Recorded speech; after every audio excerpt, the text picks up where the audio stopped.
Welcome to remix king channel. Hyderabad లో జరిగిన ఈ సంఘటన కలకలం రేపింది. 7 నెలల పాప ప్రెగ్నెంట్ అయ్యిందంటే వినడానికి వింతగా ఉన్న ఈ సంఘటన వివరాలు ఇలా ఉన్నాయి. 7 నెలల పసికందు గుక్క తిప్పుకోకుండా ఏడుస్తుంటే తల్లిదండ్రులు ఆసుపత్రికి పరుగులు పెట్టారు. ఆ పసికందును పరీక్షించిన వైద్యులు పాప కడుపులో మరో శిశువు ఉందని తేల్చారు. దీంతో వైద్యులు శస్త్రచికిత్స చేసి శిశువును బయటికి తీసి 7 నెలల పాపను ప్రాణాపాయం నుంచి తప్పించారు.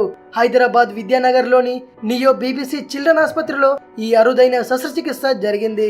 నిజామాబాద్ జిల్లాకు చెందిన రాజ్ కుమార్ సౌమ్య దంపతులకు రెండో సంతానంగా కూతురు జన్మించింది. ఈ చిన్నారికి మెర్సీ అని నామకరణం చేశారు.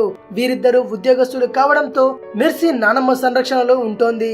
మెర్సీ కొద్ది రోజులుగా తీవ్ర అనారోగ్యానికి గురి కావడంతో పాటు ఆమె చాలా నలతతో ఉండడంతో ఆమెను స్థానిక పిల్లల ఆసుపత్రికి తీసుకెళ్లారు.